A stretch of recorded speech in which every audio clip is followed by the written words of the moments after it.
Vamos passar agora ao Ministério da Palavra e o ponto de partida, o nosso texto base, onde vamos estabelecer através dele o trilho do nosso compartilhar nessa noite, está em Isaías, no capítulo 26 e nos versículos 3 e 4. O texto sagrado diz assim: Tu, Senhor, conservarás em perfeita paz aquele cujo propósito é firme, porque ele confia em ti.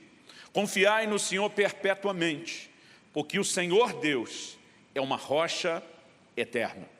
Amém. Eu quero tomar essas duas declarações de Isaías. Uma declaração é o profeta falando com Deus. A outra declaração é ele agora se dirigindo a outros homens. Na declaração que ele faz a Deus, ele afirma: Tu, Senhor, conservarás em perfeita paz aquele cujo propósito é firme.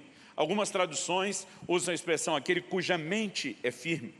E ele termina dizendo e concluindo: porque ele confia em ti. Essa expressão de firmeza, seja da mente, do propósito, é nada mais, nada menos do que o transbordar de uma confiança interior, uma confiança que é depositada em Deus. Então, Isaías está declarando esse homem que expressa a sua confiança em Deus, por meio dessa atitude de um propósito e de uma mente firme, será conservado pelo próprio Deus em perfeita paz. A segunda declaração, essa não dirigida a Deus, ela diz: confiai no Senhor perpetuamente. É uma espécie de conclusão. Já que Deus vai conservar em perfeita paz aqueles que confiam nele, então agora é um chamado a todos para que confiemos nele. Então o chamado é: confiai no Senhor perpetuamente. Isso significa sempre, o tempo todo, porque o Senhor Deus é uma rocha eterna. Essa palavra muito usada nas Escrituras, uma rocha, ela não tem o mesmo significado para nós que ouvimos hoje. Pensamos só num pedaço de pedra, quase nem sempre imaginamos um monte, algo elevado, mas a ideia sempre é de um lugar de segurança, é de um lugar de proteção. Então nós precisamos entender o que é confiar em Deus, ser guardado por Ele em perfeita paz. Se a Bíblia está dizendo que o Senhor é uma rocha eterna, significa que nós vamos precisar dEle como rocha, significa que nós vamos precisar dEle como lugar de abrigo e de proteção. E se precisamos de Deus como lugar de abrigo e de proteção, não podemos deduzir que nós não enfrentaremos do lado de fora os problemas, que nós não passaremos por adversidades, que nós não enfrentaremos dificuldades, mas que, a despeito delas, podemos encontrar em Deus o nosso refúgio, podemos encontrar nele um lugar de segurança. E pelo posicionamento e a decisão de confiarmos no Senhor, podemos ser conservados, guardados em paz. Eu quero compartilhar com você algo que é o resultado de uma escolha, uma decisão de confiar em Deus, que é viver uma paz extraordinária. Paz, como declara o apóstolo Paulo aos Filipenses, que excede todo entendimento. E o tema da minha mensagem, numa hora tão importante como essa, tão necessária como essa, é: cultive a paz interior. Estamos diante de um desafio e a minha palavra não se limita apenas ao enfrentamento dessa crise do coronavírus, dessa virada de 2019, início de 2020. Eu acredito que a aplicação desses princípios torna essa palavra atemporal. Ela pode ser aplicada em qualquer momento e circunstância, com ou sem crise, e havendo crise, não importa qual seja esse tipo de crise. Mas o que eu quero chamar a sua atenção, para que a gente entenda melhor essa declaração de Isaías e a importância que ela tem de confiarmos em Deus para sermos guardados em paz, eu quero chamar a sua atenção de que no ensino bíblico, o verdadeiro problema normalmente não é aquilo que está do lado de fora, nas circunstâncias, e sim do lado de dentro, na reação que eu e você no íntimo temos diante daquilo que vamos enfrentar do lado de fora. Então olhamos para declarações da palavra de Deus que deixam claro isso. Eu lembro de um versículo que desde que eu era garoto, eu vi meu pai repetir algumas vezes. Provérbios 24:10 diz: se te mostras frouxo no dia da angústia, a tua força será pequena. Eu me lembro dessas declarações. Há um dia de angústia, há um dia de adversidade, há um dia onde eu e você podemos enfrentar provas. E a forma como nós reagimos diante desse tipo de angústia ou situação determina se teremos ou não força. Quem se mostra frouxo, fraco, na maneira como reage diante da angústia, vai ter uma força pequena, uma força reduzida ou ausência de forças. O próprio Senhor Jesus, em João, no capítulo 16 e no versículo 33, ele diz: no mundo tereis aflições. Enfrentar problemas não é uma questão de possibilidade, é só uma questão de quando vai acontecer. Mas Jesus disse, no mundo tereis aflições, mas tende bom ânimo. Em outras palavras, Jesus estava dizendo, não importa o que esteja acontecendo do lado de fora. O importante é que do lado de dentro você decida ficar bem. E nós precisamos entender que isso não é apenas escolher ser positivo em vez de ser negativo. Nós estamos falando a respeito de confiar em Deus. Nós estamos falando de fé. Nós estamos falando de uma atitude de dependência no Senhor. E por que essa decisão de confiar em Deus e ser guardado em paz é tão importante? Porque, como falamos, o verdadeiro problema não é aquilo que está do lado de fora. Essa, normalmente, é aquela parte ou aspecto do problema que nós enxergamos. Mas o verdadeiro problema, ou o primeiro problema a ser enfrentado, ele está do lado de dentro. E o primeiro ponto que eu quero destacar, ao construir essa ideia bíblica da importância de se cultivar a paz interior, é que nós precisamos reconhecer a realidade dos problemas internos. E agora estamos falando de sentimentos, de pensamentos, de atitudes, de reações que eu e você podemos ter diante da adversidade. E segundo aos Coríntios, no capítulo 7, no versículo 5, o apóstolo Paulo diz assim, porque chegando nós à Macedônia, nenhum alívio tivemos. Ele não está falando apenas de problema, mas ele está dizendo nenhum alívio tivemos. E diz, pelo contrário, em tudo fomos atribulados. Então ele está falando de um momento não só difícil, onde não houve alívio, onde houve tribulação em tudo, né, o tempo todo, em todas as áreas. E ele conclui e resume essa ideia do que era em tudo ser atribulado assim, lutas por fora, temores por dentro. Paulo dá o mesmo peso para aquilo que acontece do lado de dentro, os temores diante dos problemas que estão acontecendo do lado de fora. Ele dá o mesmo peso para o problema interno que ele dá para o problema externo. Porque aquilo que eu e você sentimos, a nossa atitude interior, é algo muito sério. E nós precisamos entender que nesse departamento interior, nós travamos a primeira batalha. Em Deuteronômio, no capítulo 32, dos versos 22 a 25, não vou ler o texto todo, mas Deus estava anunciando o juízo que viria à nação de Israel, se eles decidissem se afastar de Deus, se voltar aos ídolos, se eles pecassem contra o Senhor. E o resumo de todo o juízo termina com uma frase, uma declaração que diz o seguinte, por fora devastará a espada. Então o termo devastará a espada está falando da guerra e da assolação que ela produz. Mas depois ele diz, e por dentro, o pavor. Em outras palavras, Deus estava dizendo que o pavor teria um poder interior de assolação, assim como a guerra tem um poder exterior de assolação. Não podemos ignorar a realidade do que a Bíblia descreve como um problema interno. Em Lamentações de Jeremias, no capítulo 1, no versículo 20, nós encontramos uma oração que mostra o que é o peso de um coração transtornado dentro da pessoa. A oração e o clamor é, olha, Senhor, porque estou angustiada, a minha alma se agita, o meu coração está transtornado dentro de mim. Então olhe para os termos dessa declaração, angústia, alma agitada e coração transtornado. E quero falar disso nesse momento de uma forma específica, porque algo tem acontecido. Ao longo de toda a minha vida e da minha existência, não vivi cenários de conflitos, como de guerra e situações terríveis que muita gente já passou. Mas ao longo da minha vida, nunca vi tanta gente ao mesmo tempo reagir com medo, como estamos vendo durante a crise do coronavírus. Semana passada recebi um texto do pastor Elias Dantas chamado O Conto dos Dois Vírus. Ele fala que o primeiro vírus é o próprio corona, que tem se espalhado pelo mundo. E apesar de todo o dano que tem trazido, não quero minimizar o dano, tocou muito pouca gente ainda em termos percentuais em relação ao resto do planeta. Mas ele diz que o segundo vírus é o medo do primeiro.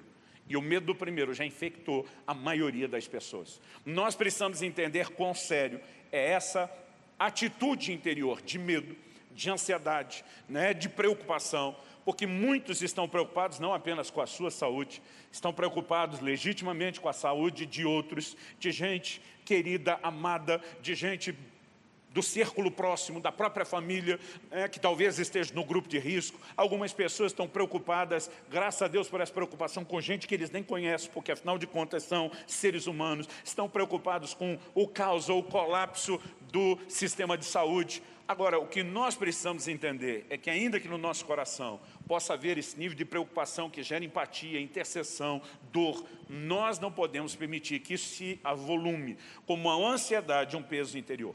Outros estão preocupados, porque nesse momento já pararam de trabalhar durante o isolamento, de produzir. Estão se questionando como serão as coisas depois que voltarmos e sem contar a ansiedade de não saber quando vamos voltar ao trabalho.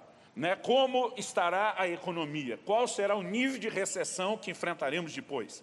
E muitas vezes esse posicionamento tem nos levado a um lugar que nos destrói interiormente. Então, vamos considerar o que a palavra de Deus fala a respeito dessa questão interior do medo, do pavor, da ansiedade, da preocupação. No livro de Deuteronômio, eu quero ler alguns desses versículos. No capítulo 20, dos versículos 1 a 3, Deus começa a dar instruções sobre quando a nação de Israel for sair à guerra. E uma das primeiras instruções é que não fosse permitido ou tolerado o medo dentro deles. Por quê? Se o medo entrasse no coração daqueles guerreiros, a batalha estava perdida antes de ser travada. E tem muita gente sendo vencida nesse primeiro estágio, que diz respeito a sentimentos, a atitudes interiores, a preocupação e a ansiedade.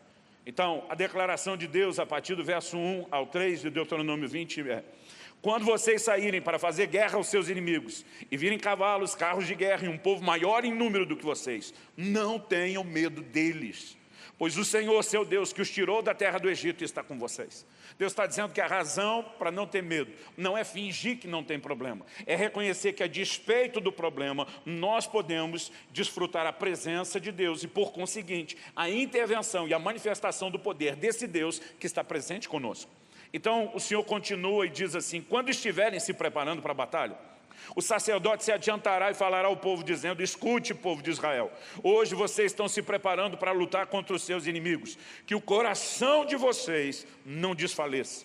Não tenham medo, não tremam, nem fiquem apavorados diante deles. Eram instruções muito específicas. E aqui não era apenas o comandante do exército, não era apenas a voz de um líder militar tentando encorajá-los. Deus disse: isso é papel do sacerdote, isso era papel dos ministros. Por quê? Porque esse é um assunto espiritual. Vai afetar a sua vida natural, mas é um assunto espiritual. Então, no versículo 8 de Deuteronômio 20, vou pular agora do 3 até onde lemos para o 20, Deus diz: e os oficiais continuarão a falar com o povo, dizendo: existe aqui entre nós algum homem medroso e de coração tímido? Vá e volte para casa, para que os seus irmãos não acabem ficando com medo também. O medo não apenas comprometeria a capacidade daquele guerreiro, mas ele se espalharia. E eu quero te dizer, há um contágio que foi muito mais rápido.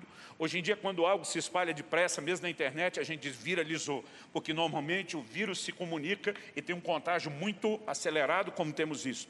Mas o que viralizou antes e mais rápido que o próprio coronavírus foi o medo. Nós precisamos entender, Deus não tolerava que eles lutassem com medo, porque a batalha estaria perdida antes de ser travada. E aqueles que permanecessem com medo não só comprometeriam o resultado da batalha no seu desempenho e performance pessoal, mas poderiam ser um instrumento de contágio para influenciar e derrubar os demais. Essa é uma hora e uma atitude que nós precisamos entender, que também estamos travando uma guerra. Não precisamos espiritualizar, não precisamos tornar essa situação mera e unicamente espiritual, mas não deixe de ser uma guerra. Uma guerra e uma batalha não só com o vírus, mas com todas as circunstâncias que se desdobrarão a partir daquilo que aconteceu. E se nós, de fato, escolhemos confiar em Deus, nós vamos precisar trilhar um caminho de dependência do Senhor para enfrentar o que quer que seja e o que quer que venha depois. Muitos estão sendo, nesse momento, assolados, literalmente assolados, dentro de si, no seu íntimo, no seu interior, pela ansiedade, pelo medo e pelas preocupações.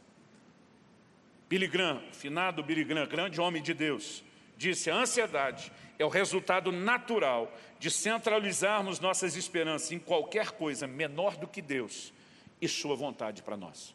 Essa é uma hora que precisamos lembrar do que é depender de Deus. Precisamos lembrar do que é confiar em Deus. Então, assim como existe um problema interior, como descrevemos, o medo, a ansiedade, as preocupações, é necessário que haja um posicionamento também interior, uma atitude interior para resistir esse medo que tem um poder devastador tão grande. Então, eu quero falar um pouco a respeito da importância dessa atitude. Nós começamos vendo em Isaías 26, no versículo 3, que Deus vai nos conservar em perfeita paz.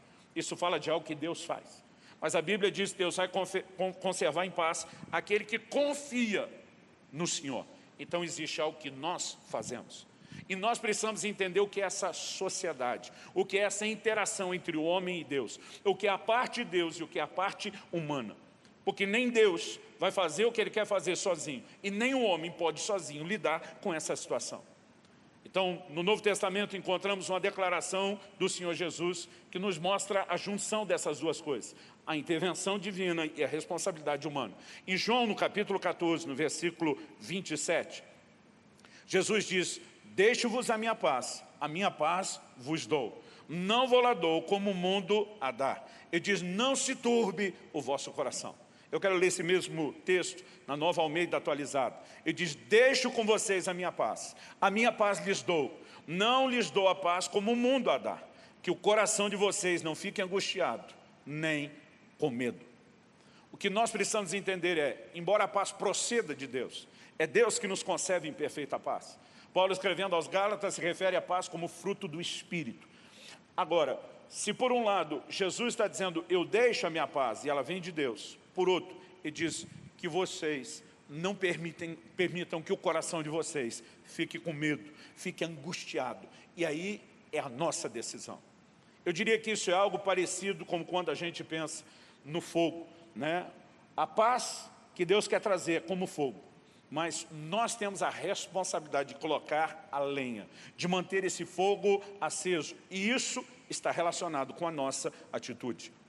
Precisamos entender que não só uma atitude interior, mas há uma intervenção de Deus que pode se manifestar no nosso íntimo. Em Efésios, no capítulo 3, no versículo 16, quando o apóstolo Paulo está orando por esses irmãos, ele acrescenta a seguinte declaração: para que segundo a riqueza da sua glória, está falando de Deus, vos conceda que sejais fortalecidos com poder, mediante o seu Espírito, no homem interior. Há uma ação de Deus manifestando poder no homem interior, do lado de dentro. E nós precisamos entender a dinâmica dessa operação.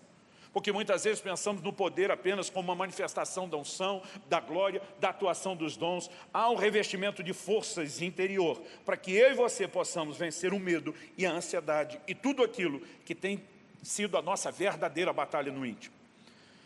Eu olho para alguns relatos da Bíblia e eu me inspiro, seja no Velho ou no Novo Testamento, nós vamos encontrar gente que entendeu a importância de uma atitude interior correta. Por exemplo, quando aqueles 12 espias enviados por Moisés voltam dos 40 dias olhando a terra de Canaã, 10 deles voltam com relatório de desânimo. Ele diz, olha, a terra até que é boa, mas tem gigantes. Os gigantes habitam em cidades fortificadas. As cidades fortificadas estão no alto dos montes.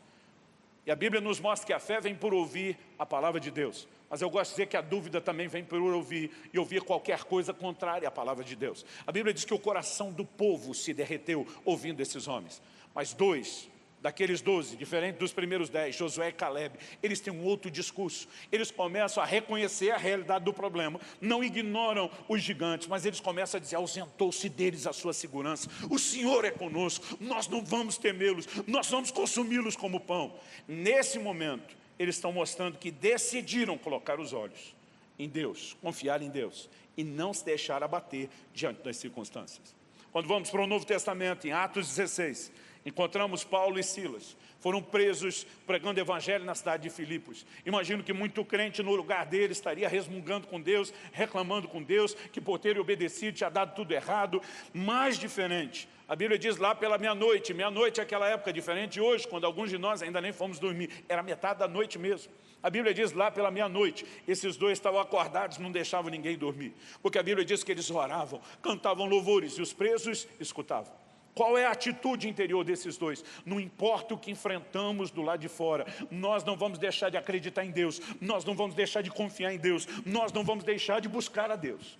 Muita gente, diante das circunstâncias, rapidamente deixa de buscar o Senhor. E os problemas só revelaram a falta de conexão que já havia dentro delas. Enquanto esses dois estão orando e cantando louvores, um terremoto vem sobre o cárcere, as cadeias se abrem, porque nesse ambiente onde nós focamos em Deus e não no problema, que as maiores manifestações dos céus acontecem. Você pode olhar para as Escrituras, você pode olhar ao longo da história e você vai perceber que isso se repete. Então, se nós queremos viver as manifestações de Deus, não é hora de nos assustarmos com o que está acontecendo lá de fora. E eu não quero diminuir a gravidade do que está acontecendo lá de fora. Eu quero exaltar o Deus em quem eu e você podemos confiar, a despeito do que aconteça do lado de fora. E olhando para as Escrituras, eu vejo gente que teve o posicionamento correto. E é importante você entender que decidir não ceder à ansiedade, à preocupação, né, ao medo, preocupação, eu falo daquilo que nos destrói. Porque eu não quero vender uma imagem aqui de irresponsabilidade. Eu, por exemplo, tenho construído o meu futuro porque decidi ser responsável nas minhas escolhas, me preparando para uma série de coisas. A palavra de Deus mostra que quando o Senhor revela que haveria 7 anos de prosperidade, Ele dá essa revelação a José, que, por sua vez, junto com a revelação comunicada ao faraó, dá um conselho. Ele diz, aproveita os 7 anos de prosperidade para estocar. Trabalha com provisionamento, para que quando a crise chegue, você possa sobreviver a ela. Então, eu não estou dizendo que a palavra de Deus não fala sobre a importância de você racionalmente ser responsável. Eu estou falando daquele outro nível de preocupação que é doentia. Porque nesse momento tem gente que se preparou para enfrentar um problema de saúde, se ancorando o quê? Nos seus bons planos, nos seus recursos e num sistema de saúde que funcione. E se nós estivermos diante de um colapso, o que adiantou tudo isso? Então mesmo os responsáveis, gente que juntou dinheiro para enfrentar uma crise, mas não tem noção, mesmo com dinheiro guardado, do que será uma recessão que possa vir depois. Então a pergunta é, como nós estamos agindo em relação ao futuro? Preocupações no sentido de questionamentos que começam a nos destruir por dentro, antes mesmo do cenário se desenvolver. Olhando para as Escrituras, eu percebo o ensino claro do nosso Senhor Jesus, que mostra que ansiedade e fé estão em rota de colisão, são coisas completamente opostas. Em Mateus, Evangelho de Mateus, no capítulo 6, eu quero ler do versículo 25 a 34. São vários versículos, mas são palavras de Nosso Senhor que ainda servem de instrução para mim e para você. Jesus diz, por isso digo a vocês, não se preocupem com a sua vida. Aqui ele não está falando da preocupação responsável.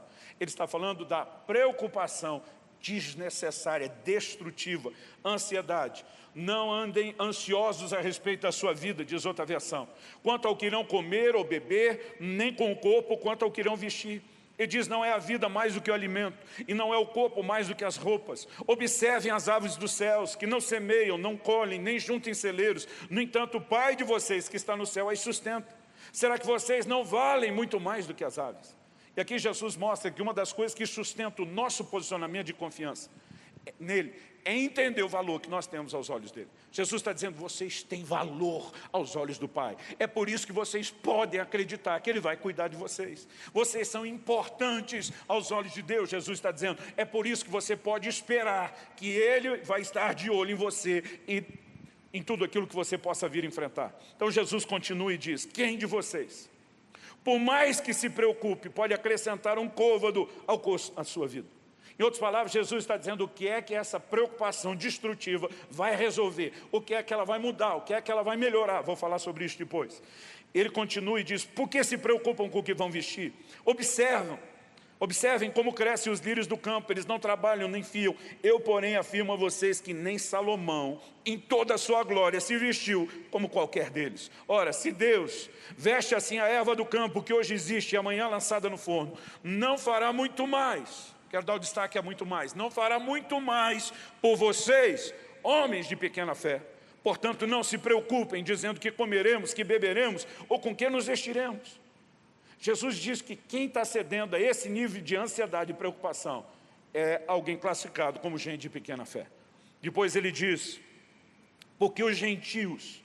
Então aqui ele está falando dos povos que não conhecem nem temem a Deus. Os gentios é que procuram todas essas coisas. Correr atrás do que é material. Desesperados, sem ter uma fonte de confiança como nós podemos ter em Deus. Ele diz, o Pai de vocês, que está nos céus, sabe que vocês precisam de todas elas. Mas busquem em primeiro lugar o reino de Deus e a sua justiça. E todas essas coisas lhes serão acrescentadas. Jesus está dizendo, priorize Deus, seu relacionamento com Deus. E o resto vem a reboque. Eu vi muita gente que estava dizendo, pastor, eu não tenho tempo de ler a Bíblia, eu não tenho tempo para ter um devocional decente, porque a minha vida é corrida. Mas eu tenho visto gente agora, que depois de 2 semanas de confinamento, reclama do tédio de não ter o que fazer, mas continua não orando, nem lendo a Bíblia, nem buscando a Deus. Porque, na verdade, quando algo é importante para nós vamos arrumar tempo para aquilo. E não importa como a vida de alguém é corrida. Se Deus ocupa um lugar de importância, você vai separar tempo para Ele. Agora, quem não criou esse nível de convicção, quando tem tempo sobrando e não sabe o que fazer com ele, também não sabe buscar Deus, porque nunca treinou isso como deveria. Eu acredito que essa é uma hora de nós realinharmos valores dentro de nós. E Deus precisa ser, de fato, quem está em primeiro lugar. O reino de Deus precisa ser buscado em primeiro lugar. E nós precisamos fazer isso crendo que o Senhor vai cuidar do resto. Olhando para as Escrituras, ainda vejo Jesus, que termina no verso 34, dizendo: portanto, não se preocupem com o dia de amanhã. Ele diz: pois o amanhã trará os seus cuidados, os seus problemas. Ele diz: basta a cada dia o seu próprio mal. Meu pai resumia esse texto dizendo: viva um dia de cada vez. Encare um problema de cada vez. Nesse momento nós já temos vários problemas no presente para nos ocupar. Nós não podemos nos antecipar a desdobramentos econômicos ou do sistema de saúde de uma forma como não sabemos e sermos destruídos pelo medo. Alguns estão dizendo que o medo, além do dano emocional, espiritual, que eu estou tentando destacar aqui atrás, ainda pode comprometer a tua imunidade e te deixar ainda mais vulnerável. Nós precisamos ouvir o ensino do Senhor Jesus. O apóstolo Paulo também fala sobre a ansiedade. Em Filipenses, no capítulo 4, no versículo 6, ele diz: não andeis ansiosos de coisa alguma. Coisa alguma significa nada, absolutamente nada. Não andeis ansiosos de coisa alguma. Qual é o contraponto disso? Ele diz, no mesmo versículo: em tudo, porém, sejam conhecidas diante de Deus as vossas petições, pela oração, pela súplica, com ações de graças. A pergunta é: existe algo nos incomodando? Sim. Estamos levando isso a Deus? Se estamos levando isso a Deus em oração, isso mostra que nós estamos confiando em Deus. Se não estamos levando isso a Deus em oração, mostra que a nossa preocupação é gratuita e será danosa. Qual o resultado de ter a atitude interior correta? O versículo seguinte, 7 de Filipenses 4, diz: e a paz de Deus, que excede todo entendimento, guardará o vosso coração e a vossa mente em Cristo Jesus. Eu vou repetir: a paz de Deus que excede todo entendimento. Não há explicação para quando você cede a esse lugar interior de fé e confiança do que Deus pode fazer dentro de você. De vez em quando eu vejo gente dizendo: pastor, o senhor fala como quem não tem problema. Eu digo: se você pudesse assistir um filme acelerado da minha vida, você veria muitas circunstâncias e momentos onde o desespero, o medo, a ansiedade, a preocupação veio e bateu com força. Mas eu e você precisamos sempre fazer uma escolha. Há quase 22 anos atrás, quando Israel, meu filho primogênito, estava nascendo, nós tivemos uma complicação muito séria na hora do parto. Israel está vivo hoje por um milagre. Isso são declarações de médicos que nem tinham a mesma fé como eu tenho. Foi o reconhecimento deles. Eu vi uma intervenção de Deus, mas na hora que bateu aquele desespero, que estava me destruindo por dentro, porque o medo tem esse poder de destruir. Eu lembro que o Espírito Santo me chamou a atenção para a necessidade de fazer uma escolha. E eu decidi vencer aquilo, eu decidi confiar. E naquele momento algo sobrenatural aconteceu. O medo desapareceu. A paz que excede o entendimento, que a gente não consegue explicar, encheu o meu coração. E depois, do lado de fora, nas circunstâncias, eu vi uma ação e uma intervenção de Deus. Mas nós precisamos reconhecer que a escolha de confiar em Deus vai guardar o nosso coração e a nossa mente. Porque ele está dizendo de um coração e mente que precisam ser guardados. Porque se a ansiedade, medo ou preocupação, o nosso íntimo está sendo destruído. Mas quando a paz de Deus entra, quando nós entramos nesse lugar de paz interior, a despeito do que está acontecendo do lado de fora, não há dano para o coração, não há dano para a mente. Assim como Isaías 26 diz que o Senhor vai conservar em perfeita paz. Isso fala de Deus nos guardando, de Deus nos protegendo. Eu gosto de uma declaração de John Blanchard. Ele diz: a ansiedade nunca fortalece você para o amanhã, ela apenas o enfraquece para o dia de hoje. Esse posicionamento doentio de medo, preocupação e ansiedade não está melhorando o seu futuro, está piorando o seu presente. Jesus disse: você não pode acrescentar com as suas preocupações um côvado à sua vida. Você não vai mudar absolutamente nada. E além de não poder acrescentar, alguns de nós estamos removendo um côvado. O côvado era uma medida de comprimento, né? Era algo parecido com meio metro nosso. Então o Senhor está dizendo: você não vai mais longe por causa da preocupação. Mas eu acredito que a gente pode dizer, às vezes estamos encurtando. Por quê? Porque A preocupação, a ansiedade não resolve o problema, traz consequências, além do dano emocional, interior, espiritual, porque impede Deus de agir. Qual é a resposta correta? É o que estamos falando desde o início. Confiar em Deus. Há um posicionamento de fé. E eu quero compartilhar com você, para encerrar a mensagem que estamos compartilhando, qual é o posicionamento de fé a ser tomado. Em Hebreus, no capítulo 4, a palavra de Deus fala a respeito do descanso da fé. Eu particularmente gosto demais dessa declaração. Hebreus no capítulo 4, e no versículo 3, a Bíblia diz: nós, porém, que cremos, entramos no descanso. Há um descanso físico que ele falava sobre o povo do Velho Testamento que não alcançou quando entraram em Canaã. Ele fala de algo espiritual que nós estamos aguardando em Deus, ligado ao desfecho de todas as coisas. Mas eu quero te dizer, se há uma guerra interior, quando não há fé e confiança, quando nós entramos nesse lugar de fé e confiança, há um descanso interior. A Bíblia fala dessa paz que excede todo entendimento, e ela guarda o nosso coração e a nossa mente. Então nós precisamos entender tanto a natureza como a operação da fé. Porque muita gente ouve falar sobre fé e ele acredita que é apenas pensar positivo. Nós precisamos entender a natureza da fé. A fé se manifesta e ela produz resultados quando nós encontramos esse lugar de tranquilidade interior. Eu gosto de dizer que a fé tem pelo menos 2 estágios distintos. Antes de operar do lado de fora, mudando as circunstâncias, ela primeiro precisa operar do lado de dentro, dominando o medo, o pavor, a ansiedade, a preocupação. Ela primeiro é uma batalha que é travada do lado de dentro, uma guerra contra pensamentos e sentimentos. Para depois, de bem-sucedida desse primeiro estágio, então ela produzir resultados do lado de fora. Então eu quero te dar alguns exemplos.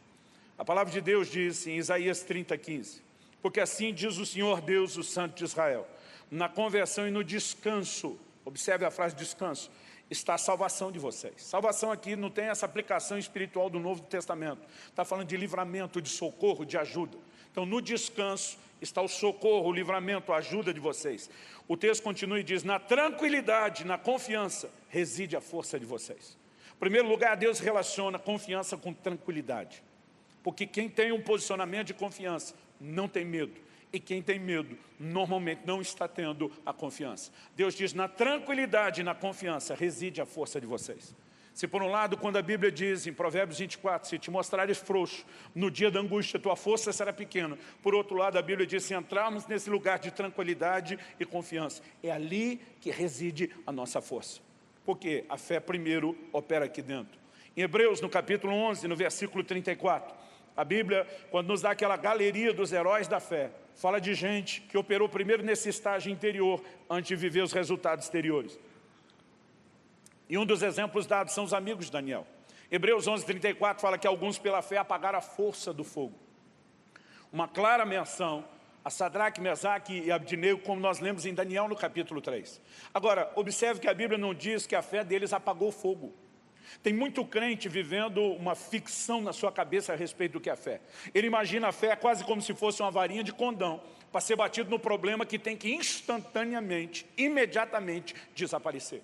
Eu quero te dizer, nem sempre, aliás, quase nunca, são raras exceções, nós vamos ver a fé produzindo resultados imediatos do lado de fora. Normalmente, antes de produzir um resultado do lado de fora, ela primeiro precisa produzir um resultado do lado de dentro. O que esses homens fizeram pela fé não foi apagar o fogo, foi apagar a força do fogo. O que significa isso? O fogo continuava aceso, mas não produzia dano sobre eles. A primeira coisa que eu e você precisamos entender na natureza da fé é que ainda que a circunstância não mude, nós nos colocamos num lugar em Deus de confiança, onde somos conservados e guardados por Ele, a ponto de não sofrer dano. Aliás, foi exatamente isso que Deus prometeu em Isaías 43:2.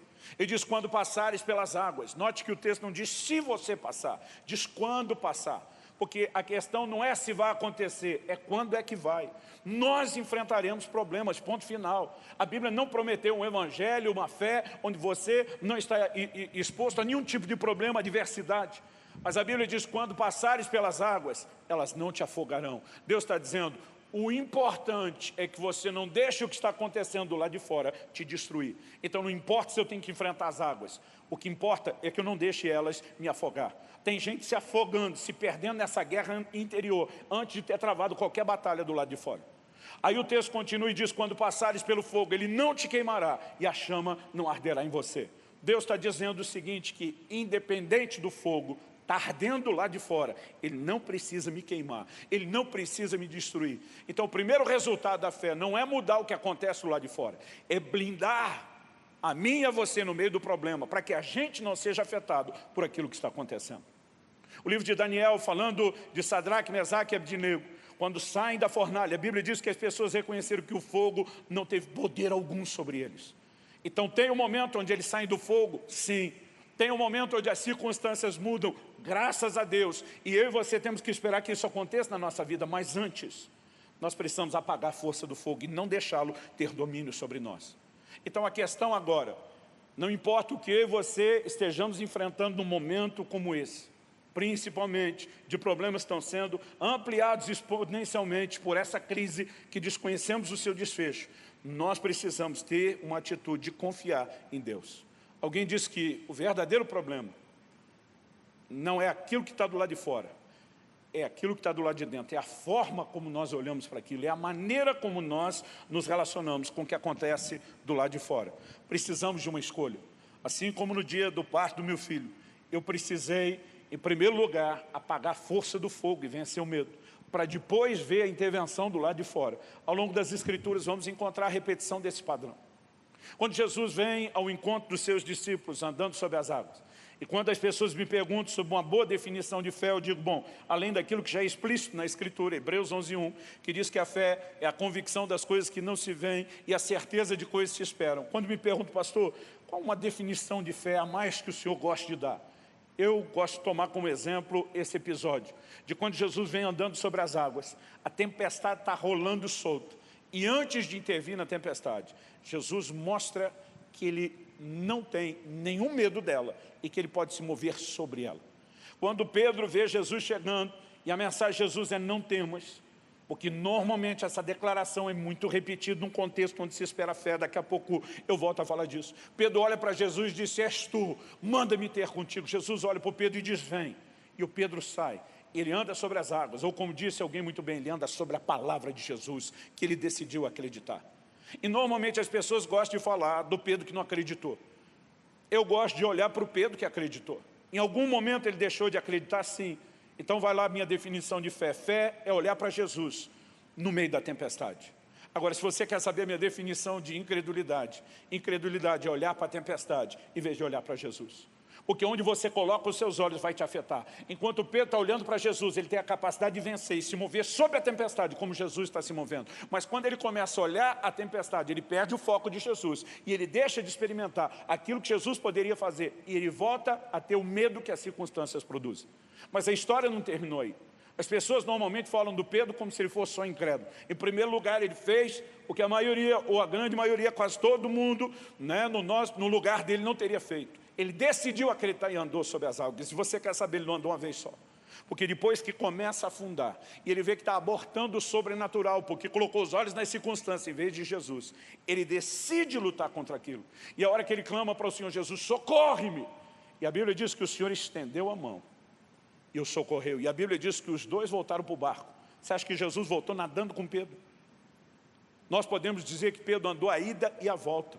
Ele, depois de começar a abortar o processo, tem um posicionamento de fé, ele luta para não perder aquilo. E o Senhor intervém. Mas é só depois que os dois entram no barco, que a Bíblia diz que a tempestade se acalmou, que o vento cessou. A pergunta é, se a tempestade é que estava trazendo medo e Jesus ia intervir, ele não poderia começar dissipando a tempestade? Não, porque a fé, antes de produzir resultado do lado de fora, ela primeiro precisa produzir resultado do lado de dentro. É depois que eu e você deixamos de temer a tempestade, é depois que eu e você entendemos que com Jesus podemos nos mover sobre ela, que haverá intervenção do lado de fora na circunstância. Isso significa o quê? Que não há compatibilidade entre a fé e o medo, entre a fé e a ansiedade. Muitas vezes nós vamos ver Jesus usando essa expressão para as pessoas, não temas. Para Jairo, pai daquela garota que estava enferma, E daqui a pouco ele recebe a notícia, olha, tua filha morreu, não incomode mais o mestre. Jesus vira para esse chefe da sinagoga e diz, não temas, crê somente. Em outras palavras, Jesus está dizendo que só deixa lugar para a fé no seu coração, não dê lugar ao medo. Porque se o medo entrar, a fé começa a sair. Aliás, George Miller, um homem de fé, um dos gigantes e heróis da fé dos tempos modernos, um homem que chegou a sustentar cerca de 6.000 crianças nos seus orfanatos ao longo da sua vida, sem ajuda governamental ou de qualquer instituição que o ajudasse de forma permanente. Alguém que pela fé, alguém que termina os seus dias com milhares e milhares e milhares de orações respondidas e contabilizadas nos seus cadernos de oração. Alguém que pela fé decidiu cuidar desse desafio. Ele costumava afirmar, um homem de fé experimentado, onde começa a fé, a ansiedade termina. Onde começa a ansiedade, a fé termina. Os dois não ocupam o mesmo ambiente, nem o mesmo coração. Quando a fé entra, o medo tem que sair. Mas se nós deixarmos o medo entrar, significa que a fé está saindo. E nós precisamos escolher a fé, que expulsando o medo nos traz tranquilidade ou paz interior. O Salmo 125 diz no verso 1, os que confiam no Senhor são como o monte de Sião, que não se abala, mas continua firme para sempre. Não importa o que esteja chacoalhando. Quando ele fala do monte Sião, ele está falando de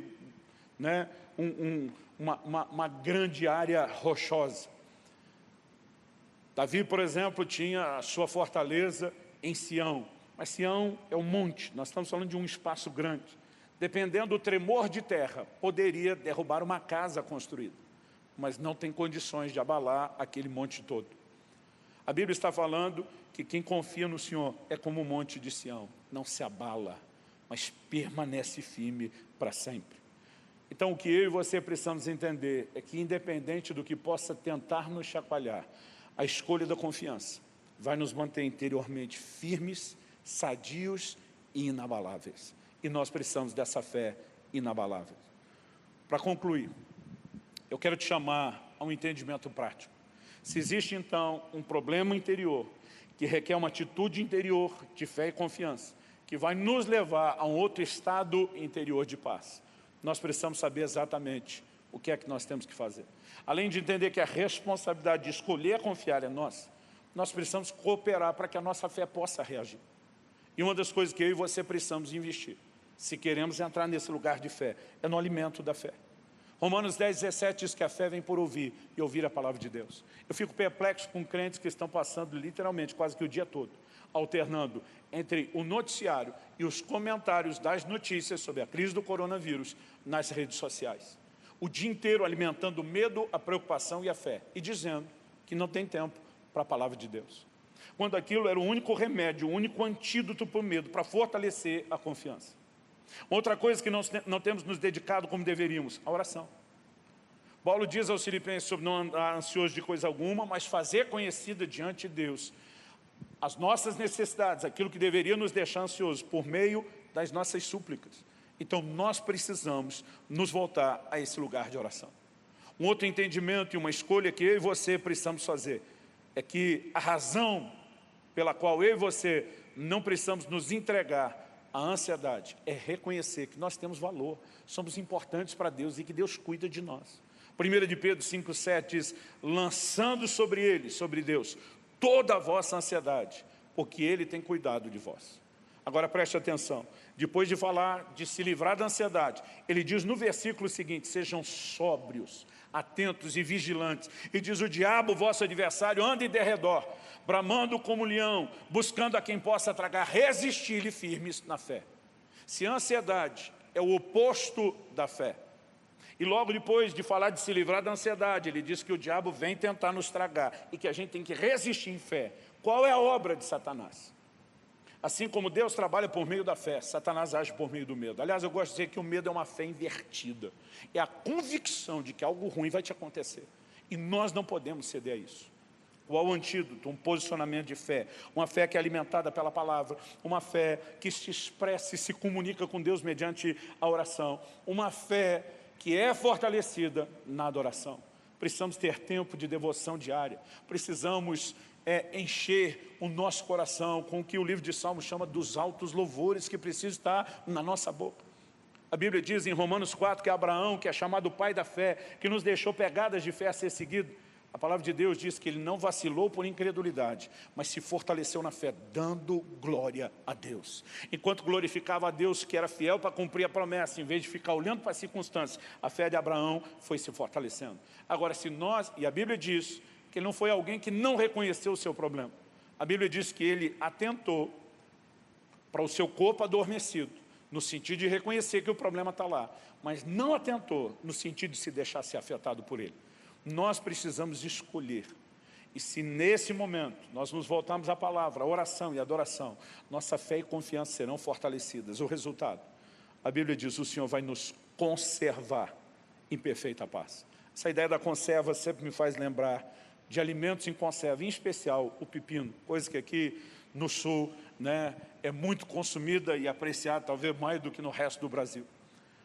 Aquela água temperada tem o poder de não deixar que aquele pepino que fica muito tempo ali dentro não se estrague.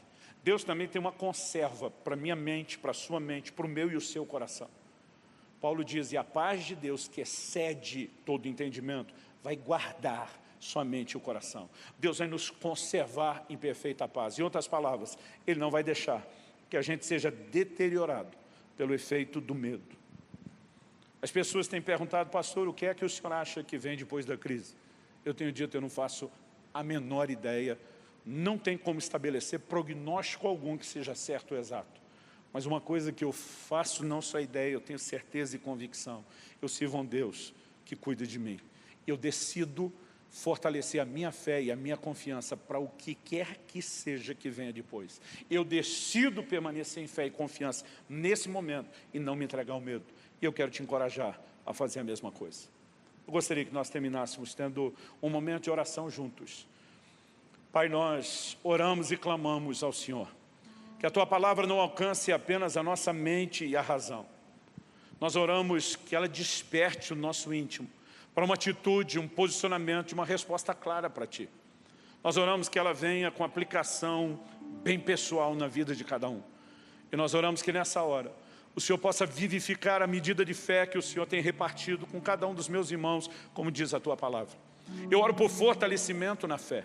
Eu oro que isso aconteça nesse momento debaixo de um sopro do Teu Espírito.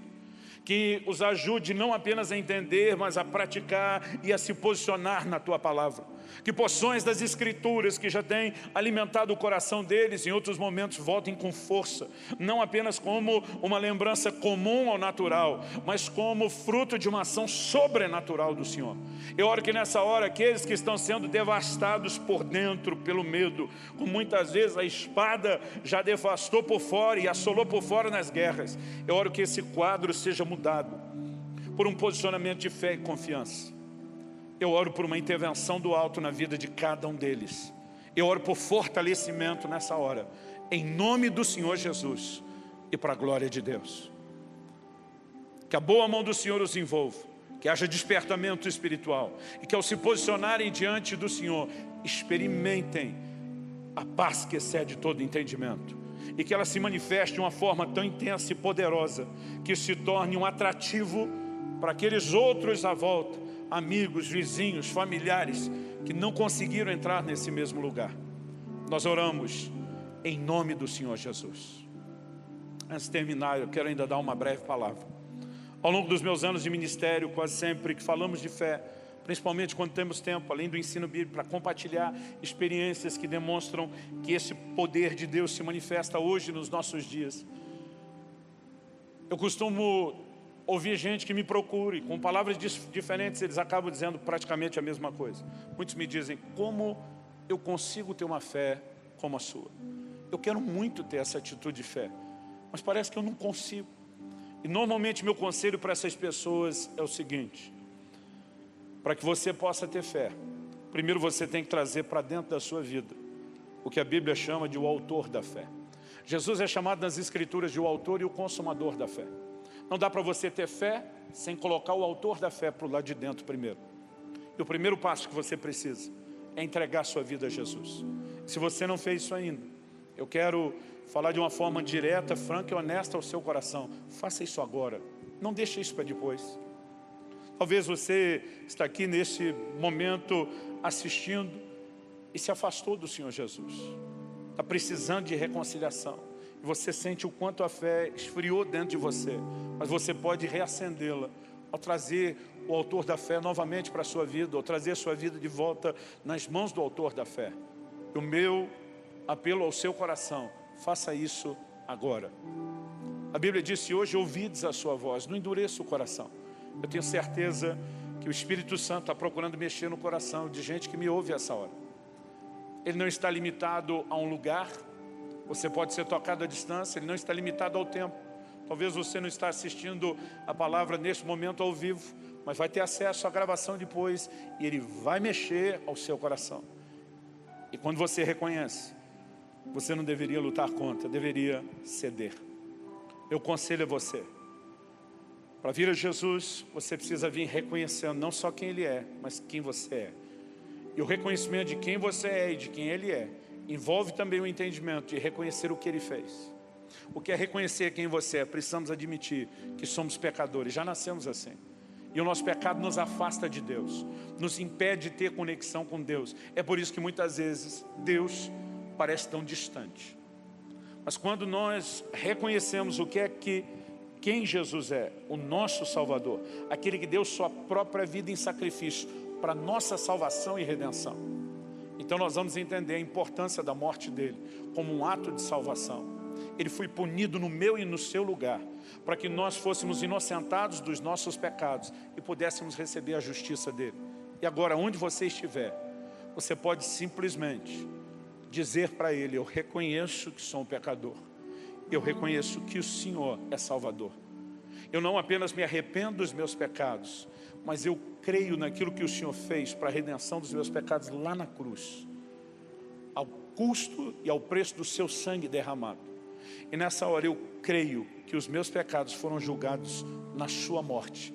Eu fui inocentado e pela fé eu me aproprio do seu perdão. É dessa forma simples que você pode trazer Jesus ao seu coração, clamando por Ele, invocando o nome dEle. A Bíblia diz: todo que invocar o nome do Senhor será salvo. E quando você faz isso, algo começa a acontecer dentro de você e a mudança na sua vida.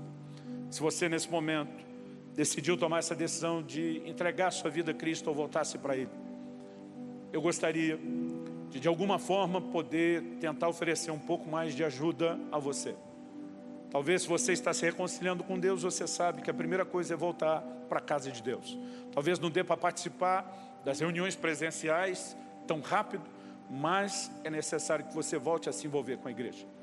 Você que está assistindo isso diretamente no nosso canal da Comunidade Alcance em Curitiba, você pode fazer contato conosco por meio dos canais que estão disponibilizados lá no site, e nós vamos tentar oferecer ajuda. Se você é de outra cidade, podemos tentar sugerir, encaminhar você para outras igrejas, ou para que outros líderes possam entrar em contato com você. Mas se você tomar essa decisão, o primeiro nível de confiança e fé que você tem que ter é que Deus vai dirigir os seus passos, os seus caminhos. Mas é importante que você se una à família da fé e se deixe ser fortalecido. Muito obrigado pelo seu tempo, pela sua atenção, pela sua decisão. Que Deus te abençoe ricamente, em nome de Jesus.